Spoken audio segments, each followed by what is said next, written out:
Hi everyone and welcome to this video where we're going to look at a summary of Othello Act 2 Scene 1. Okay, so the scene begins with the fact that the Turkish fleet has been destroyed. So it begins with news of a huge storm that has destroyed the Turkish fleet and that the war is already over. So the impending war that Othello has been sent off to help Cyprus with is now over. One of the gentlemen tells the others that Michael Cassio has arrived in Cyprus, but that Othello is still at sea as they were separated. We see that Montano was happy that Othello was to be made governor of Cyprus when he says, "I am glad on it. 'Tis a worthy governor." Cassio enters praying to heaven that Othello is safe, highlighting how loyal Cassio is to Othello. And it's important to remember that as you go through that Cassio was really loyal to Othello and would have done anything for him. He tells them while his ship is solid and the pilot an expert, he does not get his hopes up. Iago arrives in Cyprus. Okay, so Cassio was telling Montano about how beautiful Desdemona is when it is announced that Iago has arrived at the harbour. Cassio was surprised that Iago has arrived a week ahead of schedule, and he prays that she and Othello can be together as soon as possible. Iago criticises his wife in front of Desdemona, which displeases both women, causing Iago to criticise all women when he says, "You are pictures out of door, wildcats in your kitchen." This means they are pretty and quiet in public, but act like wildcats at home. Iago in this scene stereotypes women in a very negative manner. Emilia says that Iago has nothing good to say about her, and Iago agrees, showing his attitude towards women.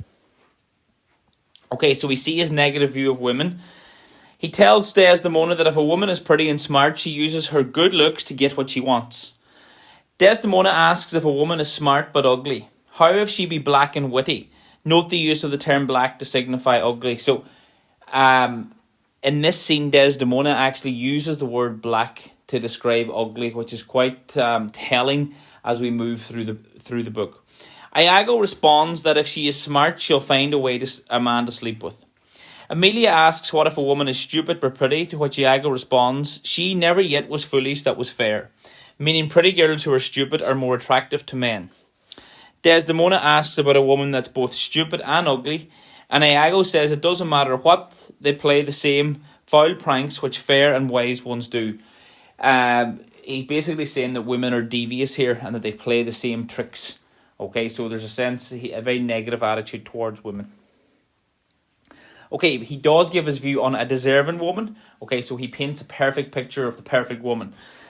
So Desdemona asks Iago what it would take for him to compliment a woman, to which he gives a long speech on the attributes he would like to see in a woman. "She that was ever fair and never proud, had tongue at wool and yet was never loud. She that could think and ne'er disclose her mind," meaning a smart woman who could think without revealing her thoughts. "See suitors following and not look behind," which means a beautiful woman who wouldn't flirt with other men. Iago doubts that such a woman could possibly exist, and Desdemona is horrified with this attitude and asks Cassio for his opinion.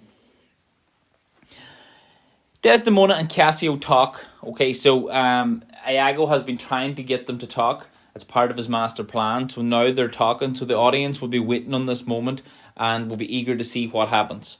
Iago is delighted to see Cassio and Desdemona talking. Cassio takes her hand, which is a symbol of respect and manners.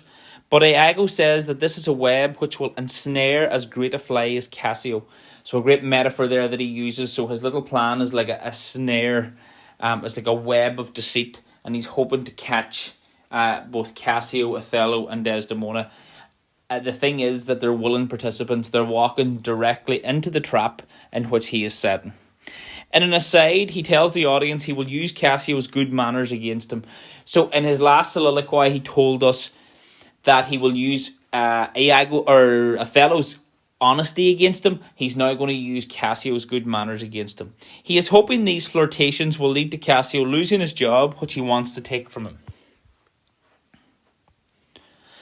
So Othello finally arrives in Cyprus. He is overjoyed when he sees Desdemona, telling her that if the results of huge storms are seeing her, that he would hope for more storms.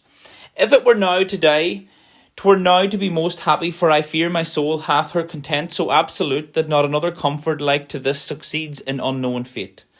Othello says he doesn't think he'll ever be as happy again as he is right now. Okay, so Shakespeare's using a bit of foreshadowing there. He's highlighting that something bad might happen. He doesn't think he's ever going to be as happy as at that moment. Othello shows his unrealistic view of love and marriage when he says, "I hope these kisses I'm about to give you are the closest we ever come to fighting." Iago gives the audience another aside when he says he's determined to ruin Othello's happiness. Okay, so again, these little asides are they play into the whole aspect of dramatic irony, where the audience is seeing what's happening, but the characters who are central to this web of deceit do not.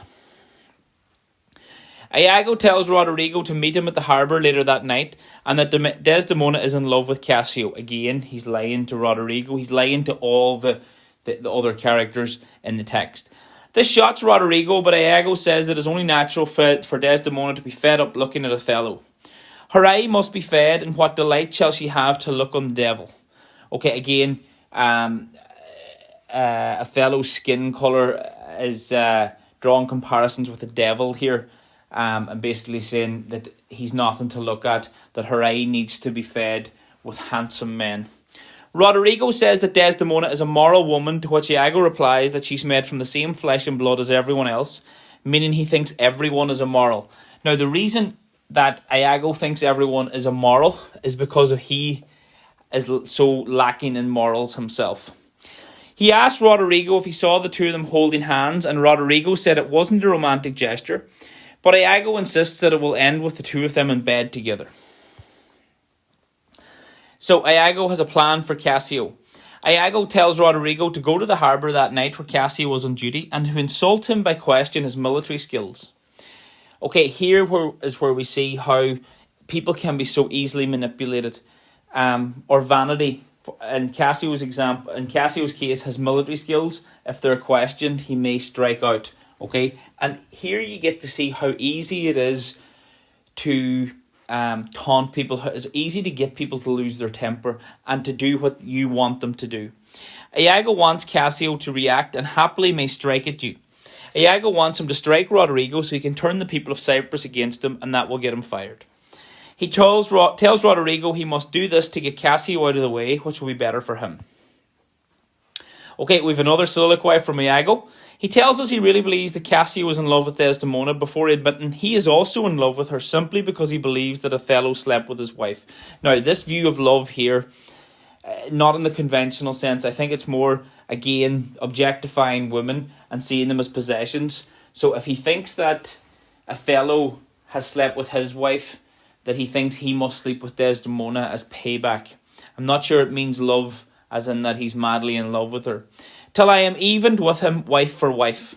He says if he can't do that, he'll make Othello so jealous that he can't think straight. He tells the audience that he is using Roderigo to carry out his plan, which is to have power over Cassio, and then he will say negative things about him to Othello.